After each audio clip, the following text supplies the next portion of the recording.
All right.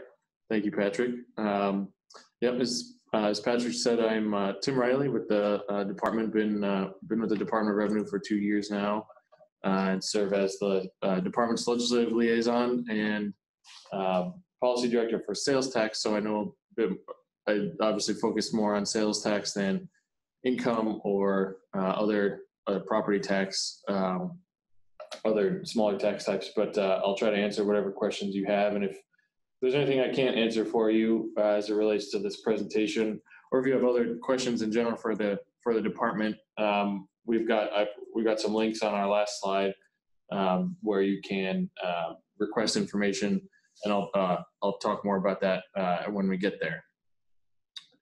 Here's our general disclaimer that this is all informational. Anything I say is not binding on the department.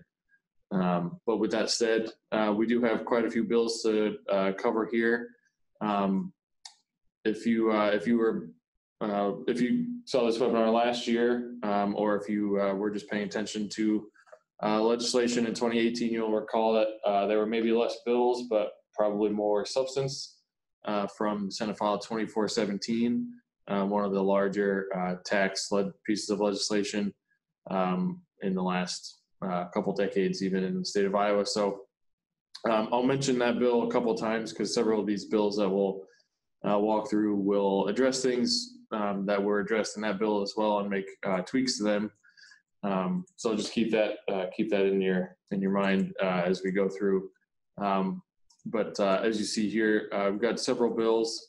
We'll spend probably the most time on the last one because it is just kind of an all-encompassing tax bill, so it's got all sorts of different elements to it.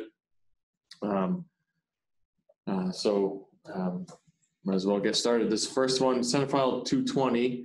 I won't spend too much time on it because it was effective for tax year 2018, and at this point, pretty much everyone has filed their 2018 returns.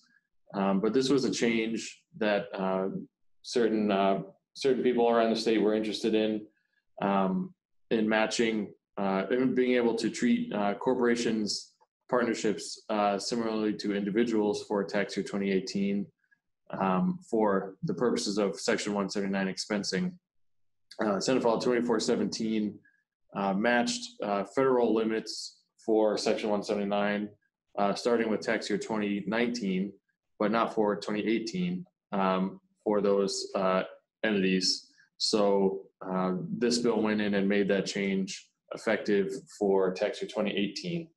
And this was, you'll see this is a relatively low bill number, Senate File 220, because it was one of the first bills in the session of this past session to actually pass and get signed into law. I think that was in March sometime, so that people could take advantage of that for their tax filing for this year. So going forward, shouldn't be an issue anymore. We should be matched to the federal limits. Senate File 597. This one I won't spend too much time on because the state of Iowa, I believe, has 2 nonprofit blood centers in it, so not a ton of taxpayers here impacted by this bill. But there was a change in Senate File from Senate File 2417 that prohibited nonprofit organizations from being able to claim a manufacturing exemption under 423(3)47. If you're familiar with manufacturing or sales tax exemptions in general, you may hear that one later as well. So this past session, the legislature added back an exemption for nonprofit blood centers if they meet the criteria here listed on your slide, and if they are engaged in processing, and it used the definition of processing as it relates to as it's defined under the prior manufacturing exemption, but then specifically says that this blood centers don't have to be manufacturers to be engaged in processing. So it's a bit complicated, but in the end, essentially they'll be treated like manufacturers for purposes of the processing exemption, but will not have to meet the definition of manufacturers, which excludes nonprofits. Senate File 634. Generally, I called it here property tax reform because that's what it was generally referred to as it was moving through the legislature and in the media during this past session. This one got a little bit more news coverage than most of the other bills that relate to tax. And it made essentially some administrative or procedural changes, adjustments for what local governments, by that I mean cities and counties both, have to do in proposing and submitting and approving budgets. So as you see on the slide there, they have to pass a resolution starting next summer, July 1 of 2020. They have to pass a resolution and then have a public hearing. And then after the public hearing, the body can decrease but not increase the amount of property tax dollars that they are looking to collect. If they are planning to collect 102% of the past year's, over 102% of the past year's property taxes collected, then they need to have a supermajority vote.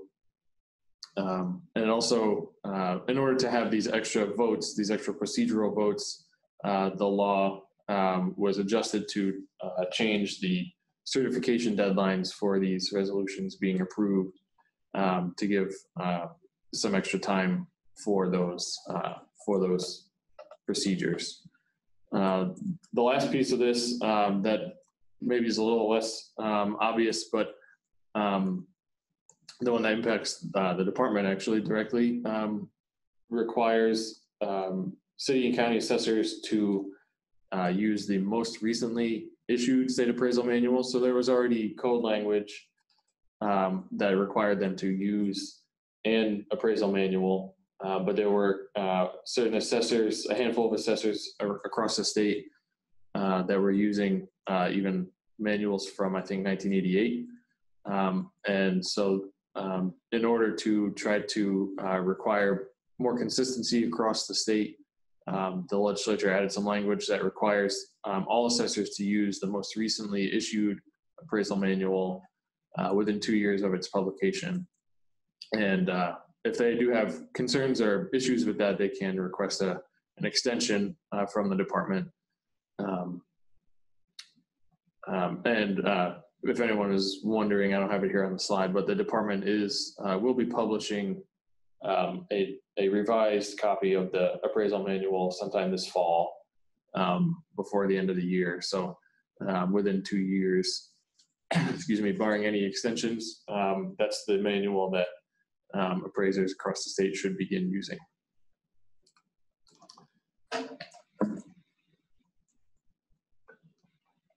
This one, House File 546, generally referred to as the SAVE extension. SAVE is the Securing an Advanced Vision for Education Fund. Essentially, it's the sixth penny of sales tax. Several years ago, it was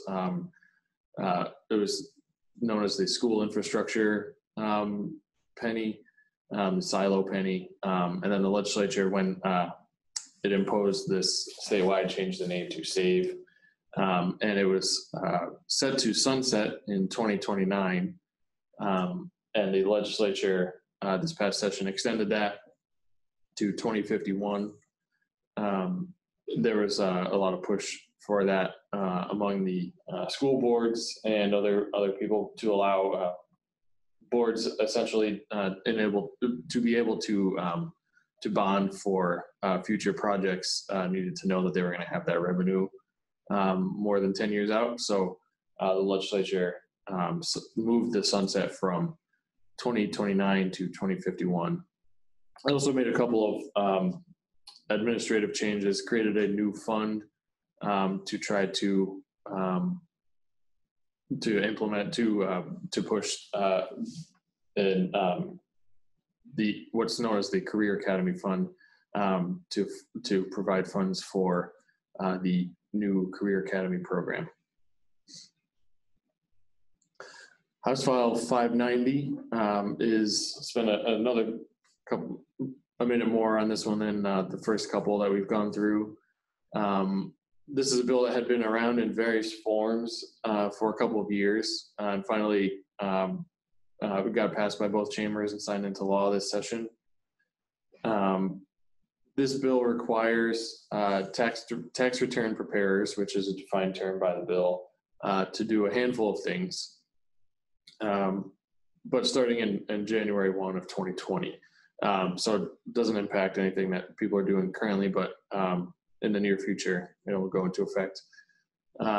It says that preparers have to put their PTIN on forms that they that they sign, and they put their names on, which was already required by the department, but now it's in the code itself.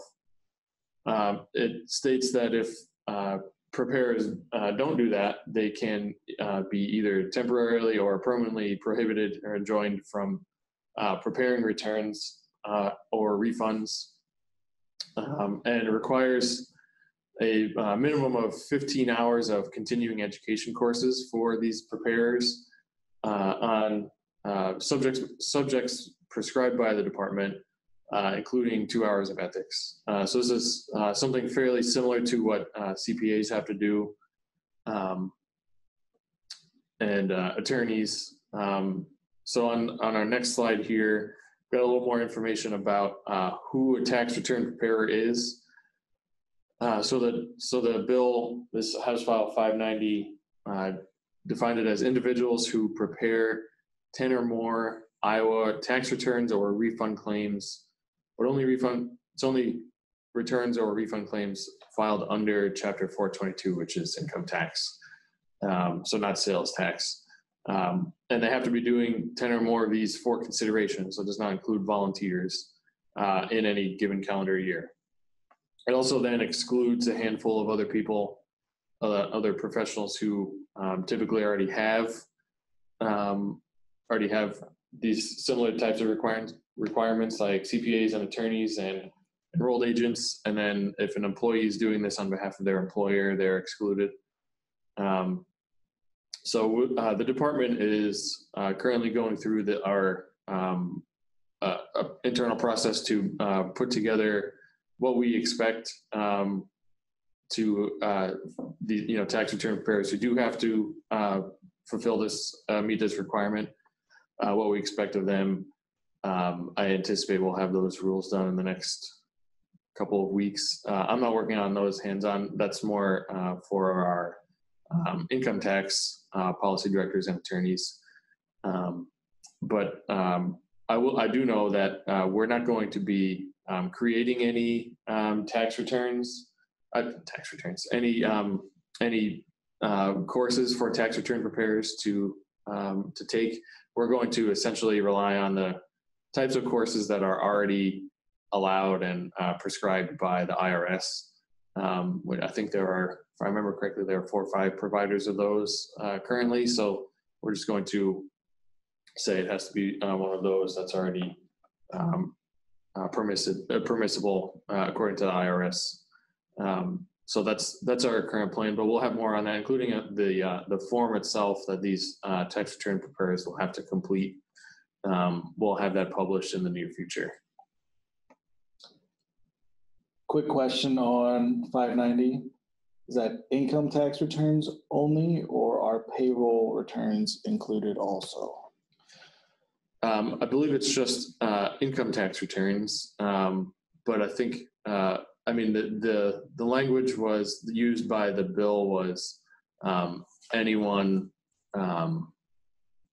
who files a return dealing with a tax that's imposed or collected under Chapter 422. You might want to follow up with us on that.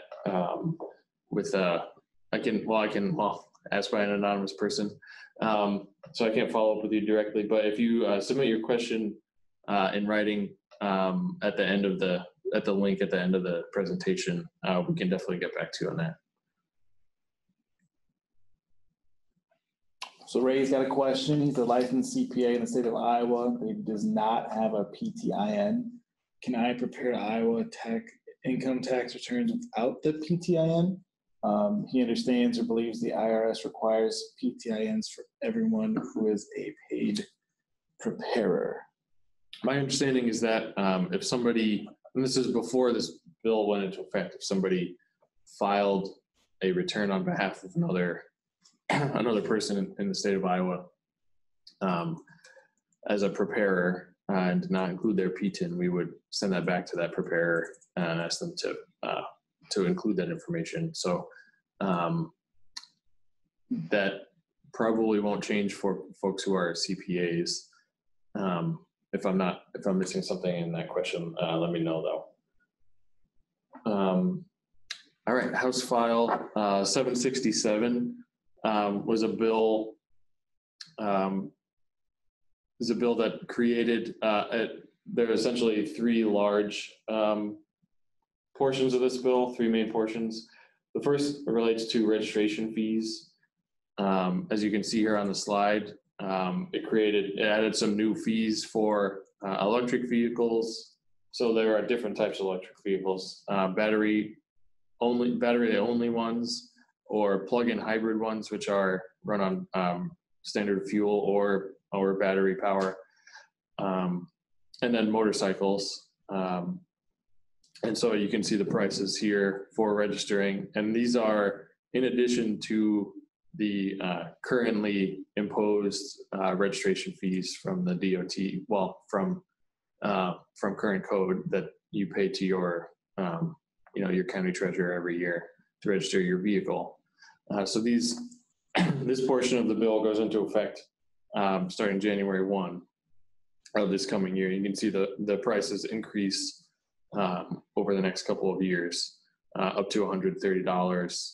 It'll be set at unless and until they change this again for battery electric vehicles, and then $65 and $9 for motorcycles, $65 for the plugins. The second portion of this bill related to a new excise tax on hydrogen fuel. There are currently no known hydrogen fuel vehicles in the state of Iowa or places that you can purchase hydrogen fuel. But this is just fairly forward thinking, I guess, on the legislature's part.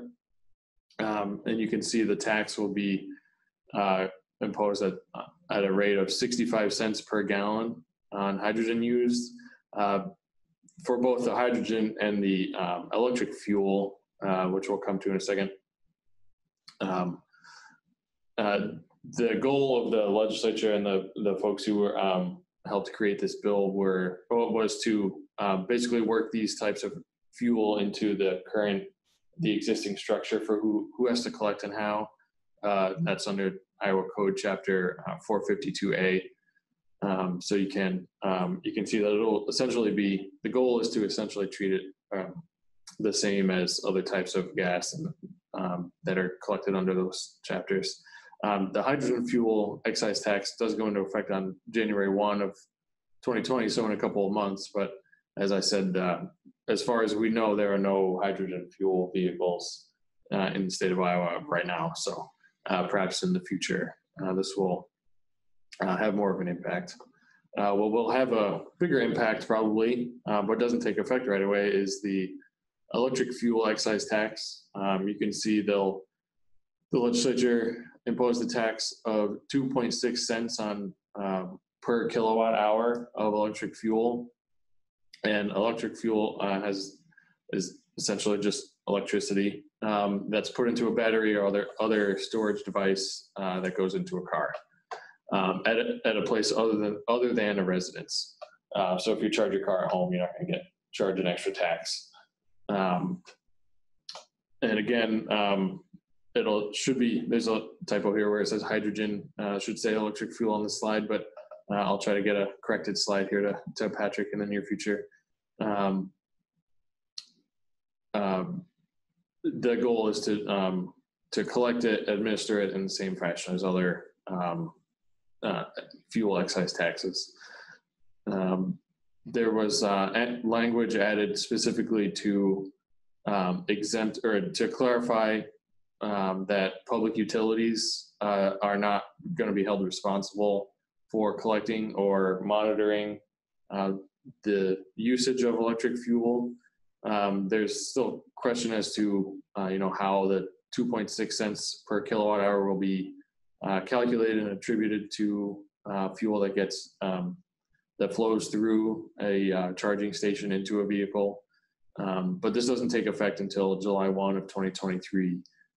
So there's still time to figure those out, whether the retailers of the electric fuel want to put an extra meter out for their charging station, or I know there are some of these new technologies for these charging stations have digital monitors that will tell you how many kilowatts are flowing, the kilowatt per hour is flowing into the vehicle. So that's to be determined. The department will have to do some administrative rules to answer some of these questions, but again, it doesn't go into effect for almost 3 years. Well, almost 4 years. So we'll come back to that in the near future. The next piece of legislation was House File 768, dealing with the beginning farmer tax credit. This is a credit that's administered by the Iowa Finance Authority. You may recall, if you have experience dealing with this, that I think last year the cap was dropped down from, it had been at $12 million for a while. It was dropped down to $6 million. And from what I understand, that was the first year that the cap was ever reached. So there was quite a bit of momentum to raise that cap back up from $6 million. So in addition to simply raising the cap from 6 back to 12, which this bill did, made a couple of other changes. The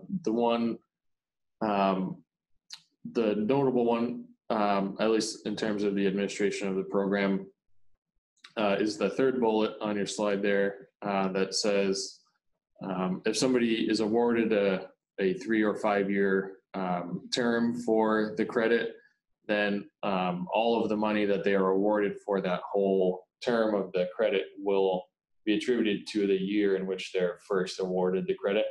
And so it won't be broken up year by year, but it'll be all at once. So I think the goal of that was to allow people who are getting the credit to know for sure that they'll be getting that amount rather than some prorated amount if and when the cap were to be reached in future years, which is what happened in last year when the cap was reached. IFA went, I believe, and prorated what people received for that year. So I think that's what led to this other particular change.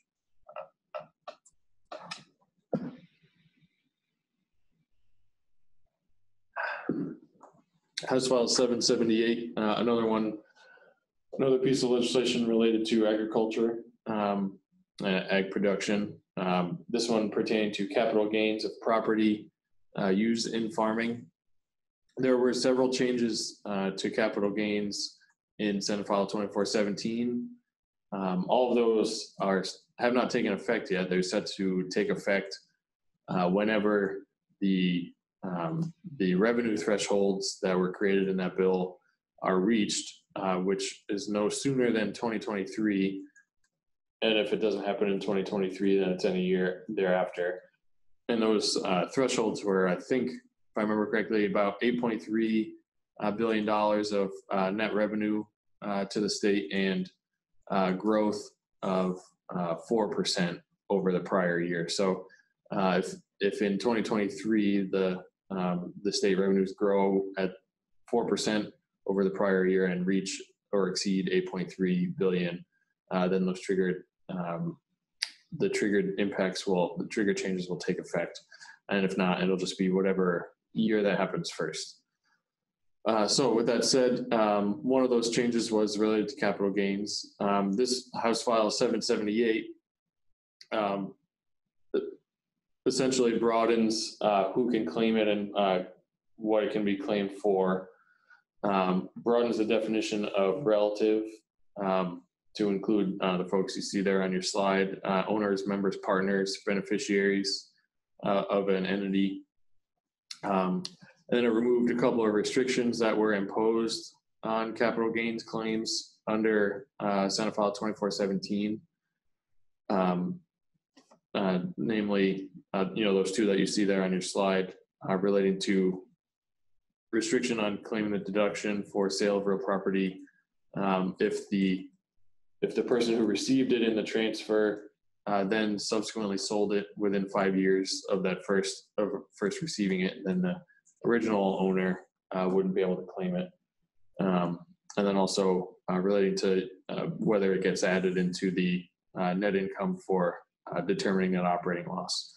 So both of those things were removed from the changes to capital gains that have yet to take effect, but will happen whenever those triggers are met.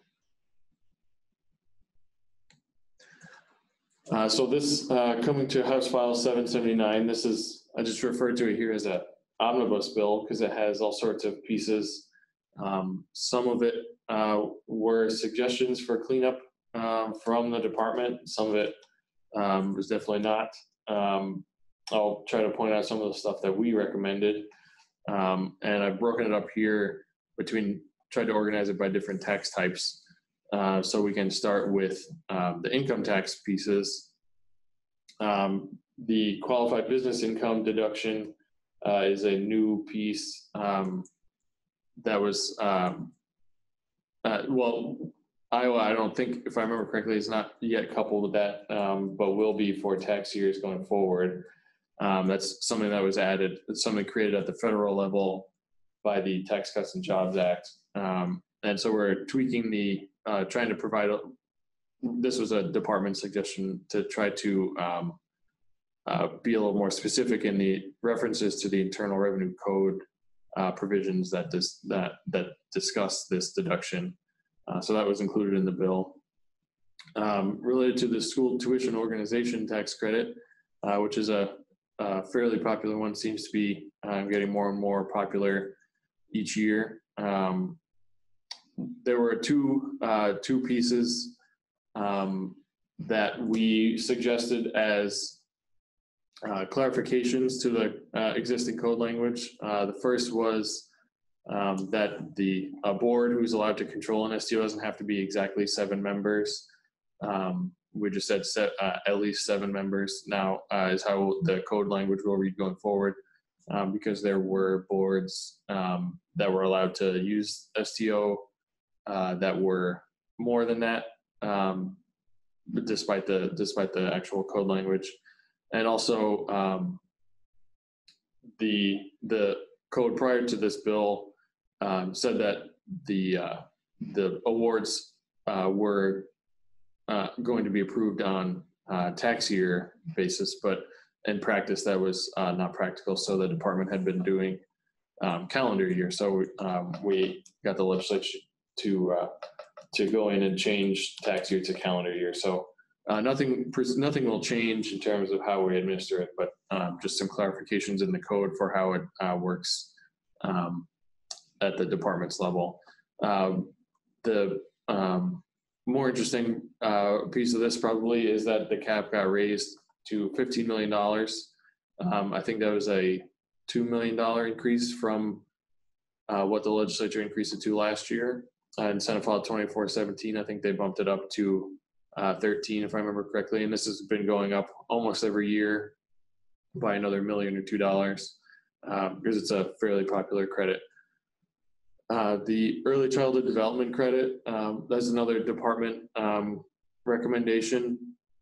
There was some ambiguity in some of the language that allowed people who are not Iowa residents and did not have Iowa income to claim the credit.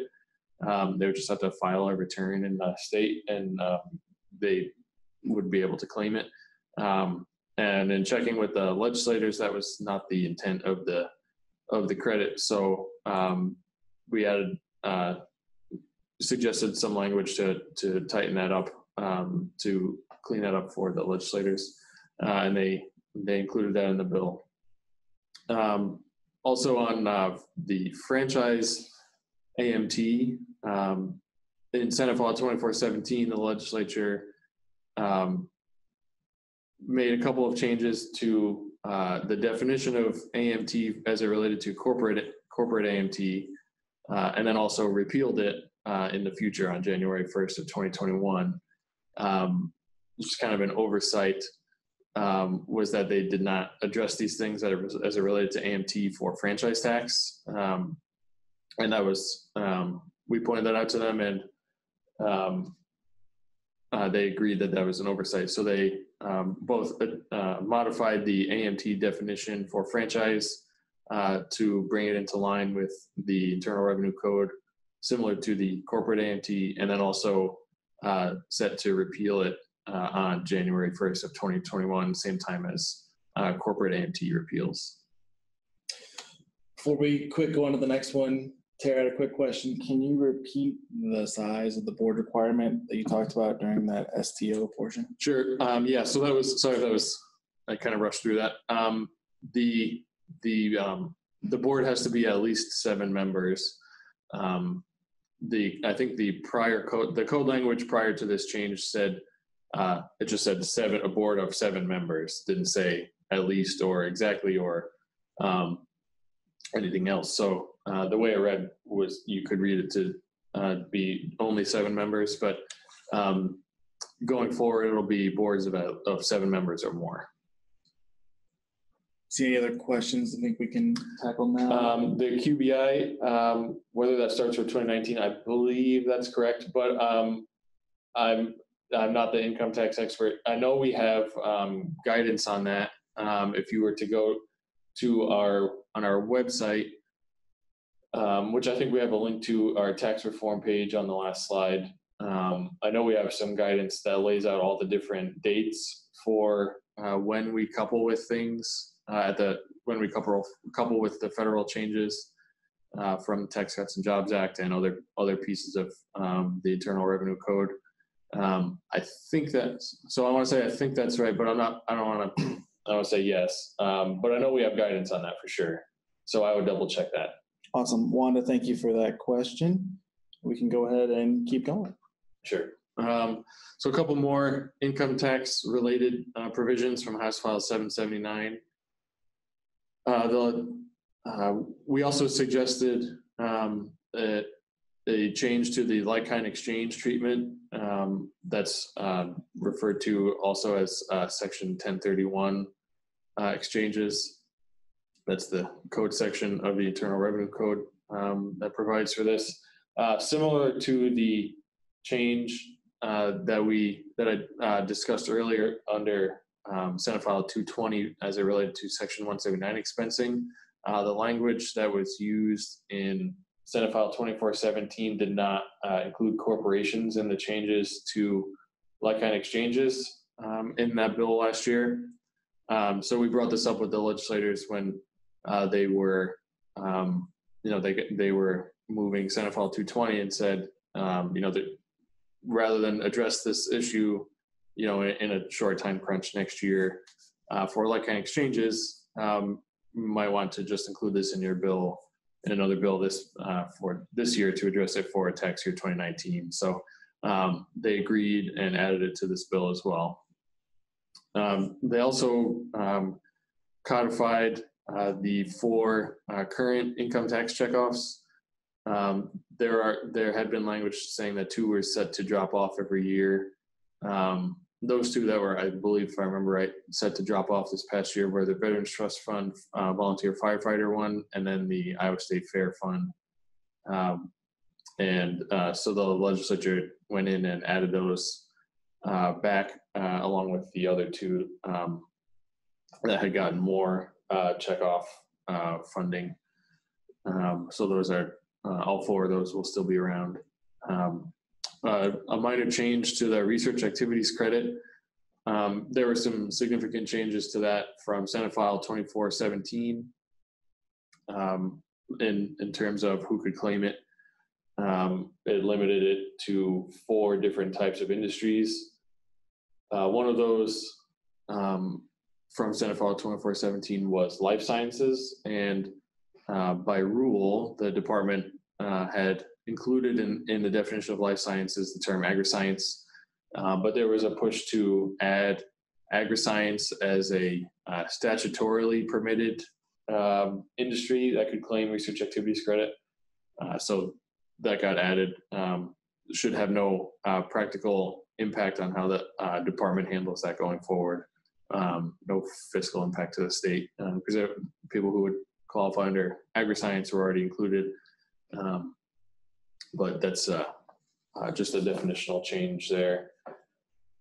Another change that the department suggested was to the adoption tax credit. If anybody out there has experience in dealing with the adoption tax credit, you might know that, or just adoptions in general, adoptions tend to take a long time and are probably will almost always exceed the $5,000 credit cap. But the way the prior law worked, the credit could only be claimed for tax years in which expenses were incurred. So if somebody was working on an adoption, spent over $5,000 in 2019, but it wasn't finalized until 2020, they wouldn't be able to claim the credit until it was finished. But they would have to go back and file an amended return for 2020 or for 2019 to get the credit of that $5,000. So in an effort to make things easier for everyone, to prevent people from having to file amended returns and to make to limit the amount of amended returns that the department gets, we suggested to the legislature, and they saw value in just allowing people to take the full credit, the full $5,000 in the year that the adoption is finalized. So that should make things easier for everybody. The last point on this slide is that the legislature reinstated the geothermal tax credit effective 1/1/19. So for there's a bit of a retroactive change there. The one change to this credit from the way it was permitted in the past is that it will require an application similar to the solar credit. And I think, I believe we have forms available already for geothermal credit. And I know that if there's if we get claims, I forget exactly, I forget the cap. I don't want to guess on what the cap is, but there's a cap. And if it is exceeded in terms of claims, there will be a wait list for future years. This was one that got removed by Senate File 2417, effective 1/1/19, and then the legislature decided to add it back this past session. Awesome. Quick question from Mitchell. Is there a specific part of the Iowa code that defines what agri-science is in relation to the Iowa research activities credit? I don't believe, if I remember correctly, I don't think they defined the term agri-science itself. I think they just added it to the list of permitted industries that taxpayers can claim that they're engaging in before in order to claim a credit. But I don't think they defined the term itself. And I don't think, if I remember correctly from our rules, I don't know that we defined agri-science itself. I know we specifically mentioned it in including it in life sciences, but I don't think it was specifically defined itself. I'm not sure if our income tax people have a plan to define agri-science by rule. I don't know that that's not a question that we've gotten in the past. And as this legislation was moving forward, I don't think there was pressure or request for the department to define it by rule. So we'll see going forward if that becomes necessary. So I think that covers all the income tax pieces of this bill. Moving to sales tax, I got 2 slides here. Just kind of going in order of the bill itself. There was a change to the definition of affiliate, and the prior definition referred to basically the concept was of affiliated entities. and the legislature broadened that a little bit to persons. Person doesn't necessarily mean a human being like you or I, but it can be any type of, the word person is defined by the code itself whenever it's just used in general terms to include any sort of business entity and also individuals, whereas entity would not have included individuals. So a bit of a change to the affiliate definition. One piece of cleanup from some of the base broadening changes from Senate File 2417 for sales tax is to optional warranty contracts that are taxed as tangible personal property. So under Code Section 423 I forget the exact citation. It's near the top of that section. 423.2.1A5, I think is right. But there's reference to taxing optional warranty contracts at half of the value that they of what they cost, and that was a bit inconsistent with how other similar types of contracts that would not be treated as TPP are taxed going forward. Things related to the new specified digital products and other types of contracts. So we suggested that they remove that half taxation, the tax of taxing half the value, but then also add them to the commercial enterprise exemption, which was also created under Senate File 2417 and also captures other types of warranty contracts that are not taxed as TPP. So essentially all warranty contracts will be treated the same. They'll be taxed at the full value, but also subject to a full exemption if it's purchased by a commercial enterprise or profession or occupation, which to my understanding is the vast majority of purchasers of these types of things. So the exemption should capture most of these types of sales. There's a clarification to the definition of, to the enumerated service of carpentry.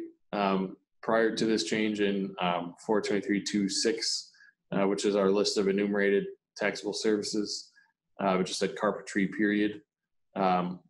There's a disagreement between the department and the taxpayer that made it all the way to the Supreme Court this time last year, maybe November, December of last year. And the Supreme Court, in looking between the code and our rules, said that repair and installation weren't both taxable. So the legislature thought it would make sense to treat carpentry same as electrical and electronic repair and installation, and also plumbing, which is also taxed for both repair and installation. So we added repair and installation to both to carpentry as well. The next one here is probably, from what I understand, we've got a couple of questions in advance on this topic, and it's something that I've been asked about previously. The legislature exempted grain bins, and so the language used in the new exemption, 423.3.16a, if I remember correctly, at least in terms of how it was listed in the bill, it exempts the sales of grain bins and materials used to construct grain bins, and then replacement parts for grain bins. It does not have any qualifications or limitations on who's buying the bin. So the initial purchase of any of those things will be exempt. It does define grain bin, and it says that it has to be used for grain storage, which I think most grain bins probably are. I know some people buy them, and they can be donated for housing or other types of shelters. But those types of purchases would not be exempt. It just has to be used for storage of grain. The department will have some administrative rules. We've got a lot of questions about, what is a grain bin? What, are augers part of a grain bin? Are the stairs that get attached to a bin part of the bin? What we told people during the legislative session when we got those questions was anything that's permanently attached to the bin is going to be probably included, like the specialized flooring, or anything temperature monitors that hang down from the roof of the bin, from the top of the bin, things that stir, anything like that. It's going to be stuff that's essentially allows the bin to operate as a bin for storage. Those will all probably be included. The department will have administrative rules in the next month or two, probably. And we'll also, another question we've gotten is, how is somebody who's selling a bin going to know that it's being purchased to be used as a bin? We have similar to what we have for our current exemption certificate. That's filled out by a purchaser and given to the retailer. We can, I don't know if there's preferred interest in having things added to the existing exemption certificate, or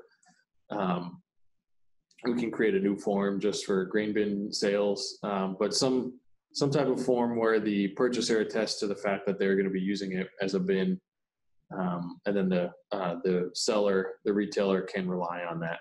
And if they have that filled out, then it won't be an issue.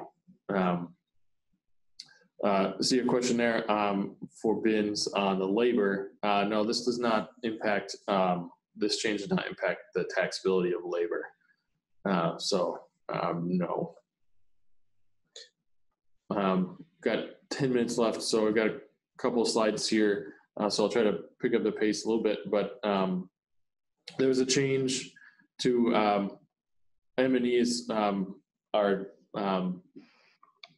reference to the manufacturing, machinery and equipment exemption or manufacturing exemption.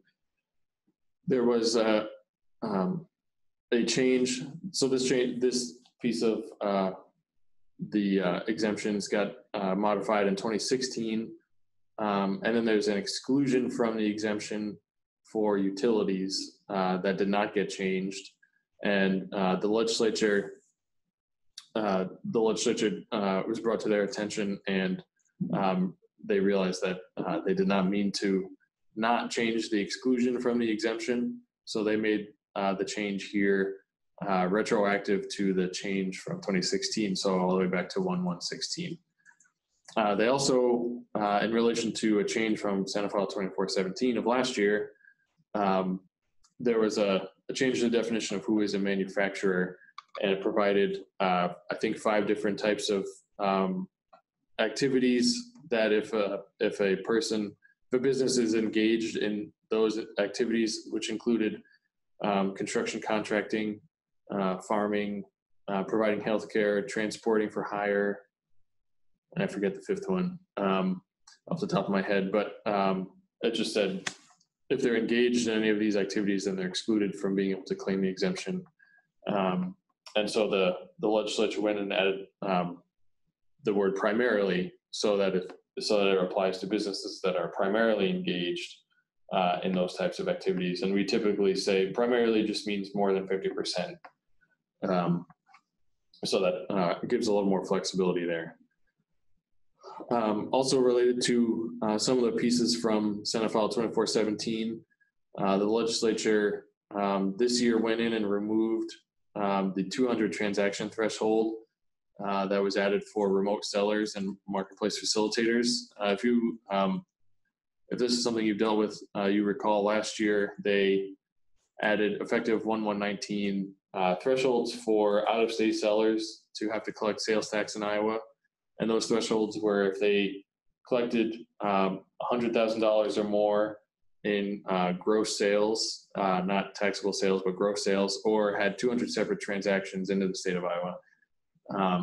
And the legislature, this is something that we mentioned to them might be good if they wanted to provide a little more flexibility and a bit more generous to the smaller sellers in particular from out of state to eliminate the 200 sales threshold so that they're not imposing these requirements on, a business who sells 200 different, $1 items on through a marketplace or on their website.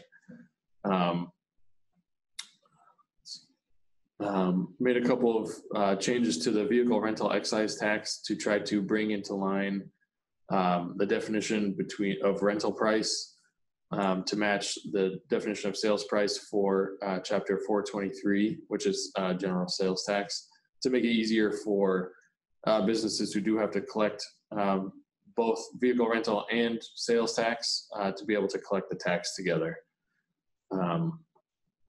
Let's see what else to set up a task force to review the definition of computer. That task force is ongoing. I'm been sitting in on the task force. So there's participants of a handful of businesses from around the state and then people from the department. We have a bit of a conflict between the code definition of computer and some handful of rules that we have that use a definition of computer that predates the most recent code change, but it's still in our rules, and some people rely on it. So we're trying to clean that up. Jump into property tax changes from House files. I know we've got a couple of questions on the sales tax. I'll come back to that in a second. I just want to get through these last couple of slides here. On the property tax issues related that were addressed in House File 779, there seemed to be an inadvertent elimination of an exemption for certain types of property owned by what's now defined as competitive long distance companies. So legislature added that back effective 1/1/18. They extended the timing, the end date of a utility replacement task force that had expired, and they pushed it out for a couple more years if that task force feels the need to meet. And on monies and credits tax, which is the tax that's imposed on credit unions, there was some language added last year that required the department to collect. But that bill last year, when it made that change, did not strike language that said credit unions had to pay the money to their county treasurers. So we suggested that they clean that up by removing the requirement that county treasurers do the collecting as well. The last two pieces from House File 779 relate to, this first one essentially relates to monies and credits. There was question as to whether the legislature had intended to give the department audit authority over monies and credits. And so they modified in Chapter 421, the powers and duties of the director to make sure that the director of revenue has the authority to audit and examine all taxes collected and administered by the department, which does include monies and credits now. The bill also created a release of information allowance, Chapter 422, I think, that the department will have to do this by rule. It was fairly short provision added to the code, but it said that we'll prescribe rules on this. So we're working on those now. We don't have anything yet, but if a taxpayer wants to allow a third party to communicate with the department to get send and receive information, but not make any actual taxpayer decisions, then the taxpayer can identify that third party to the department, and then we can engage in that conversation. Currently, we don't have that mechanism. That the taxpayer would have to give that third party that they want to have that permission to full power of attorney, which can be limited on the power of attorney form, but rarely ever is. And so this is the idea here, I think, is to have a simpler mechanism for people to have a third party just interact with the department, send and receive information. So here on this last slide, I mentioned, I think, both of these as I was going through. We do have at that first link quite a few guidance documents, especially on the income tax issues and the timing of all the different changes from Senate File 2417. If you do have additional questions on that, I would definitely go to that page. We've also revamped our request for guidance, both in terms of what it looks like, what the page looks like, and how we're actually responding to people. I know there may be some of you listening now who had submitted questions in the past and maybe didn't see a direct answer to your question. The department had used those questions to build the guidance documents that we were publishing, but we are going to try to respond to almost every questions that we can, at least respond directly to the people who ask. So hopefully people get more out of submitting those questions. So got a minute left. So jumping to some of the questions here. Couple quick ones. When does the grain bin exemption become effective? July 1 of this year. All right. So it's already in effect. Already in effect. So then jumping to the 200 threshold elimination, we had a couple of questions to that. Was it retroactive to 1/1/19? It was not. It was just effective July 1. So if somebody had exceeded the 200 transaction threshold prior to July 1, but would not have exceeded the $100,000 threshold, then yeah, the law would still apply to you in terms of having to register and collect. Yeah. And so then in that answer was part of the answer to the next question. So what is the threshold for remote sellers since they eliminated the 200 transactions? So it's just the $100,000 in gross revenue from sales into the state of Iowa. Awesome. So we are right at 1 o'clock. There are a few other questions we'll try and get to, but I will do a quick wrap up. Thank you everyone for attending today. Thank you, Tim, for presenting. We really appreciate it. This session is recorded and has been recorded, and we will try to get that up on iSourceLink here within the next week, hopefully sooner. The copies of the slides are also there. We have 2 webinars left with the department yet in this series. The next one is coming up on November 13th, and that is electronic submissions of W-2s and 1099s with Chet. So that is obviously a very popular topic. So do go out to either the department's website or to the Iowa Sourcing website and sign up for that webinar in November to answer your questions on the electronic submissions of W-2s and 1099s. We'll stick around for like 1 more minute and answer a couple remaining questions. If we weren't able to get to your question, either submit that question to myself, Patrick, or to the department. Otherwise, on the behalf of Iowa SourceLink, the University of Northern Iowa, Iowa Economic Development Authority, and the Department of Revenue, thanks for attending. So hopefully we can get a couple of these. I'll let you scroll through those. Yep. The QBI info should be, if you go to the tax reform page that's linked here on this last slide, should be. It might not have its own document, but I should be referenced in the. I know we've got like a timeline of changes of effective dates, and then we've got pages for each year. Different documents for a different link for each year that changes go into effect. So it should be addressed on at least one of those timeline focused documents. If you don't see it, feel free to submit a question through the guidance website, and then we'll get back to you.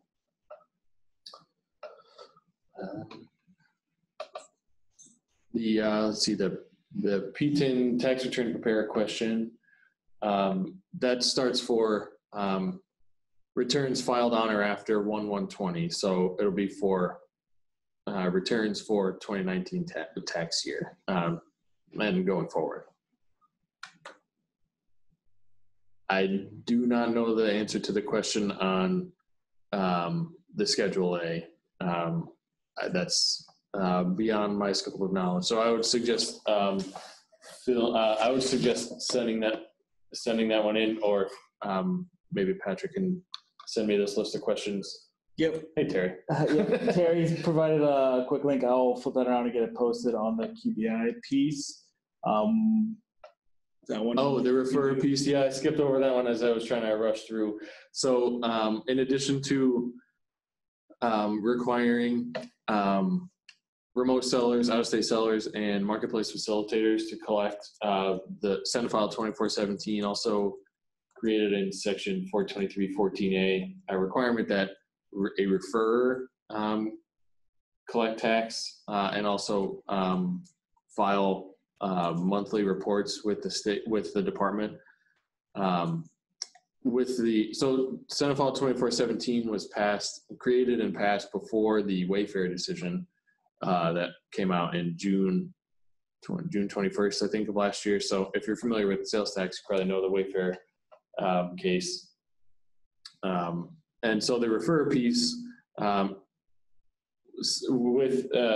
since we're now after Wayfair and the way it turned out, probably not as useful as it would have been otherwise if Wayfair had gone the other direction. So rather than create a bunch of paperwork from these referrers for saying who's selling through their, who they're making referred sales on behalf of, providing information to the department on whose stuff they were making reference to, we just said, since those out-of-state sellers are probably going to have to collect anyway if they meet the threshold of $100,000.